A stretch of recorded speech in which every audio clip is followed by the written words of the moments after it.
Merci de faire confiance au journal de la ville. Mesdames et messieurs, voici les sommaires. Les tickets de l'Union sacrée de la Nation pour le bureau définitif de l'Assemblée nationale sera connu ce mardi 21 mai. Le secrétaire général de l'IDPS et membre du présidium de l'ICN, Augustin Kabouya, a déposé le rapport de la rencontre entre les présidiums et le chef des regroupements politiques.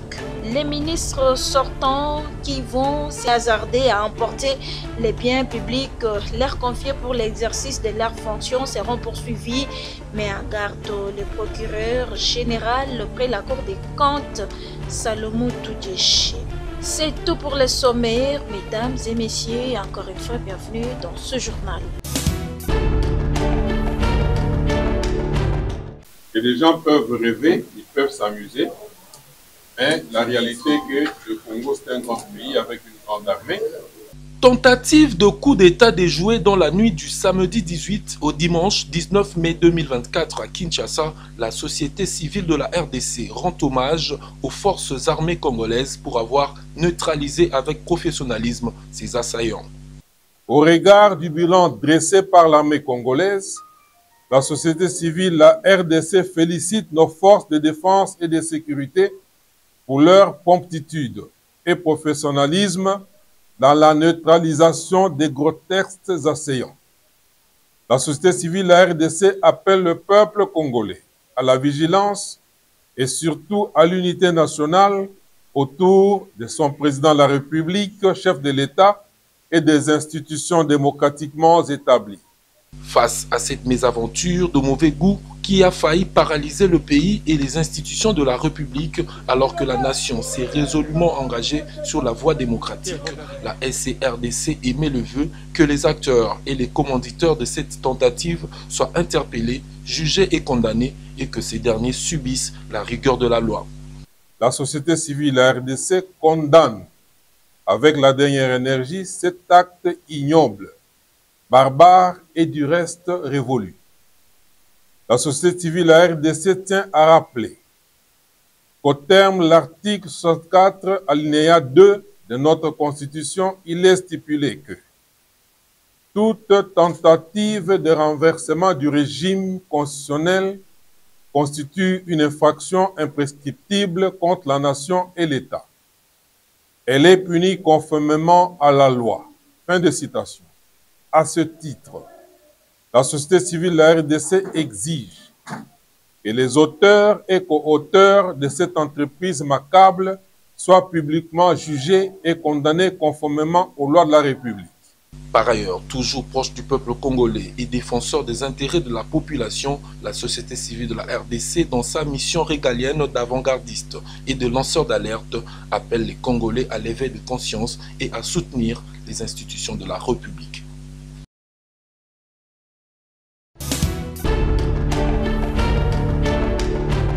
National du Congo, Cinco, exprime son indignation dans un communiqué signé ce lundi 20 mai 2024. La Cinco condamne fermement ces actes qui ont porté atteinte aux institutions de la République et causé la mort d'hommes. Au moment où les efforts sont déployés pour juguler l'insécurité sémée par les groupes armés étrangers et nationaux à l'est du pays, notamment dans les provinces de l'Ituri et du Nord Kivu, et où les esprits sont censés être tous azimuts, il est inadmissible qu'un groupe armé élise domicile au cœur de Kinshasa, la capitale du pays. Il est fort regrettable que les services de sécurité aient été nargués. Les archevêques et évêques membres de la Cinco confient à la miséricorde de Dieu les personnes innocentes qui ont perdu la vie au cours de ces attaques. Leurs pensées vont également aux familles endeuillées et vers toutes les personnes qui ont été affectées par ces actes de de violence. Par ailleurs, les évêques ont constaté qu'il y a des images qui circulent dans les réseaux sociaux et où figurent aux côtés des évêques et d'autres personnes les cerveaux présumés des attaques identifiés sous le nom de Christian Malanga.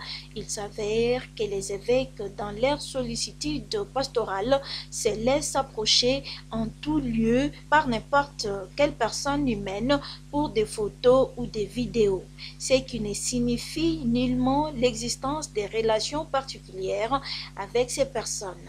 Il condamne ainsi toute récupération de ces images par des personnes malveillantes à des fins populistes malsaines. Il s'y est de préciser que ce qui dame, je cite, Christian Malango n'est pas membre d'une institution quelconque officielle de l'Église catholique, ni au niveau du Saint-Siège au Vatican à Rome, ni au niveau de l'Église locale en République démocratique du Congo. Ces actes ignobles n'engagent l'Église catholique ni de près ni de loin. Et face à cet acte de mépris pour l'inviolabilité de nos institutions étatiques, les évêques de l'A5O invitent les autorités compétentes à s'engager davantage, à renforcer la cohésion nationale et le peuple congolais à ne pas céder à la peur et à demeurer vigilant. Fait à Kinshasa le 20 mai 2024, signé Monseigneur Donatien Cholet, chapelain de sa sainteté, secrétaire général de l'A5O.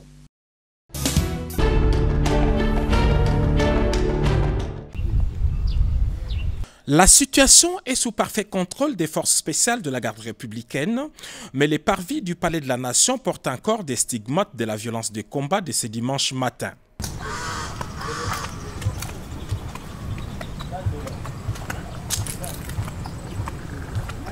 Selon les informations que nous avons recueillies sur place, les commandos avaient organisé son attaque en deux groupes.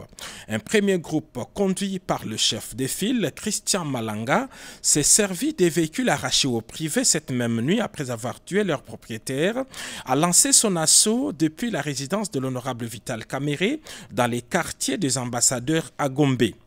Équipés des drones et autres armes automatiques, ils sont arrivés par ces minibus Esprit de Vie et attaqué immédiatement la résidence. Après une forte résistance et l'arrivée du renfort, les groupes des sieurs Christian Malanga a pris la direction du Palais de la Nation, se servant même de la Jeep escorte de la police affectée chez Vital Kamerhe et dont les conducteurs avaient été préalablement neutralisés. L'escorte criminelle a foncé la barrière du Palais de la Nation dans l'objectif de faire jonction avec un autre groupe des assaillants et mercenaires étrangers prépositionnés dans les marécages et le long du fleuve. Très professionnels, les forces spéciales de la garde républicaine ont cerné les groupes puis lancé les feux sur les assaillants, mettant ainsi fin à leur aventure. Aucun élément de la garde républicaine n'a été touché dans ces combats, mais plusieurs membres de ces commandos, y compris leur chef, ont été tués et plusieurs autres capturés. Ainsi qu'on peut le constater dans ces images tournées par les forces de défense et de sécurité au moment des combats, ces hommes lourdement armés étaient enfouis dans les marécages le long du fleuve au Palais de la Nation. Au moment de notre tournage, le nettoyage s'est poursuivi encore le long du fleuve. C'est en ce moment que ce militaire déguisé en fou a été capturé. Il détient plusieurs documents attestant qu'il fait partie des corps habillés. Et c'est à cet endroit que Sieur Christian Malanga, non autrement identifié, a été tué par nos forces de défense et de sécurité qui le poursuivaient alors qu'il tentait de joindre un groupe important dissimulé dans la boue ici au bord du fleuve Congo. Il tentait donc de traverser sous d'autres cieux. Un homme identifié comme un citoyen américain a même été appréhendé au milieu du fleuve alors qu'il tentait de traverser ces 7 km à la nage.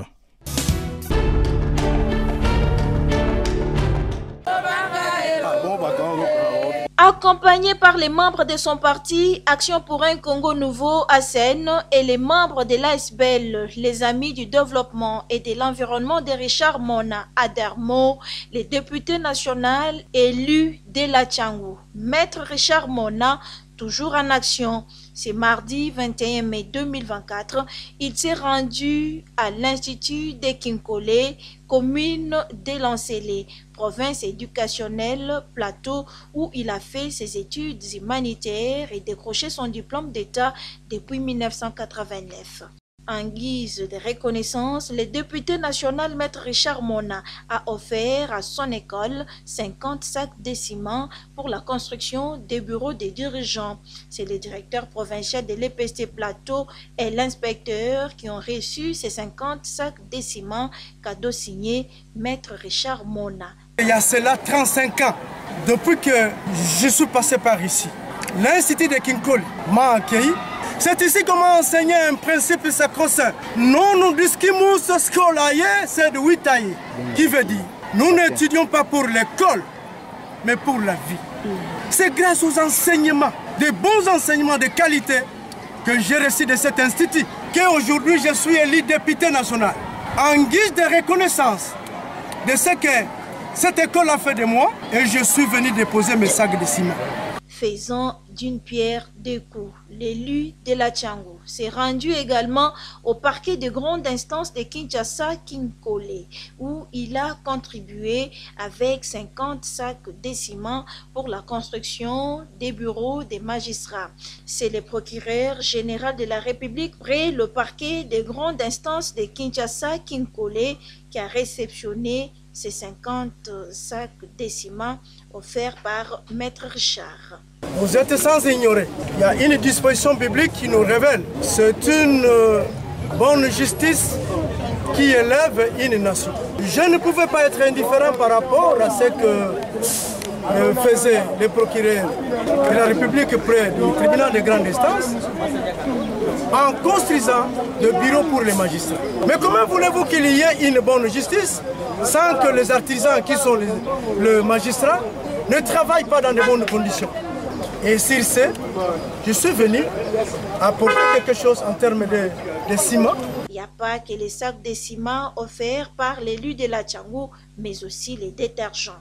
Vous savez, nous avons dans nos amigos, nous avons des détenus. Mais ils sont frappés par ce que nous appelons la présomption d'innocence. Ils ne sont pas encore condamnés. Alors il y a lieu que leur traitement soit humain. J'ai apporté des détergents. J'ai aussi donné une petite enveloppe. L'homme au grand cœur, l'homme social, le député national, Maître Richard Mona, toujours près de sa base.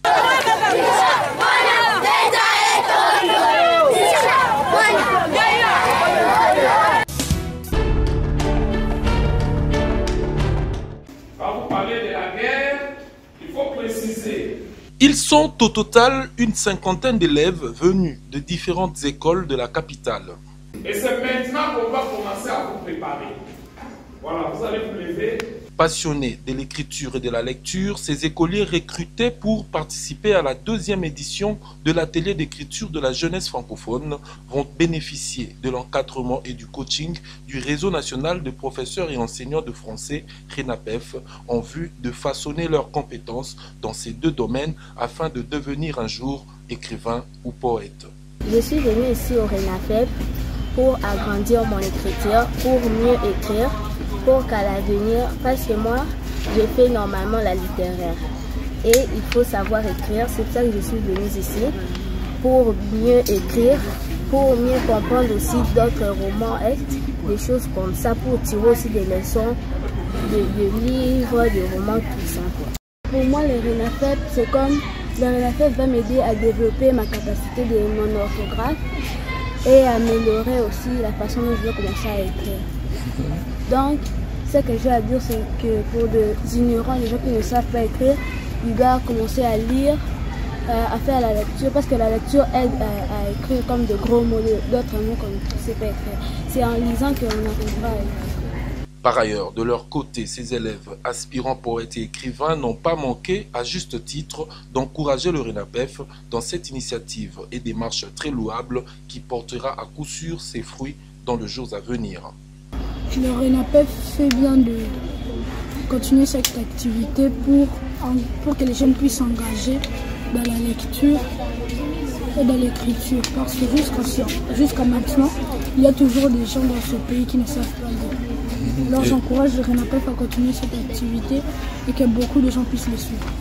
Il importe de noter qu'à l'issue de ces épreuves où ces différentes plumes auront à accoucher plusieurs textes, ces derniers seront tout répertoriés et regroupés dans un livre sous forme de recueil avant d'être mis à la disposition du grand public. L'intelligence que nous voulons, Seigneur, aiguiser, leur force, leur imagerie créatrice.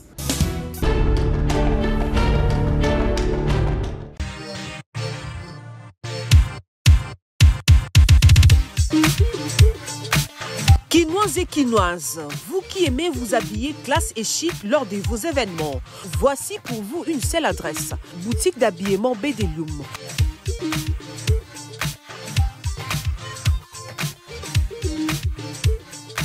Avec ses plus de 20 ans d'expérience dans les domaines vestimentaires, vous trouverez chez Bedelium des vêtements et collections de haute gamme à un prix très abordable nulle part ailleurs.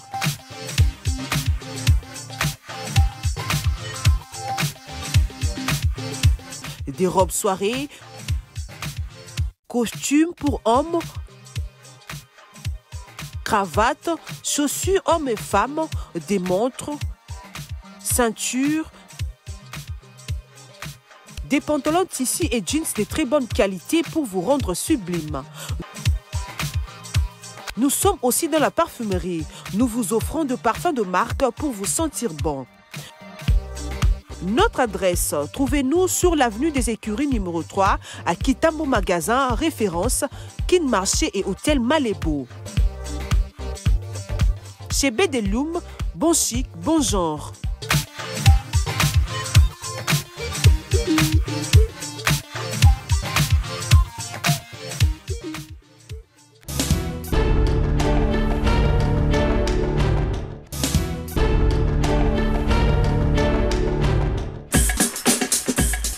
Nous sommes arrivés à la fin de ce journal de la ville, mesdames et messieurs. Merci de l'avoir suivi. Le prochain rendez-vous est pris pour ce mercredi avec le même plaisir.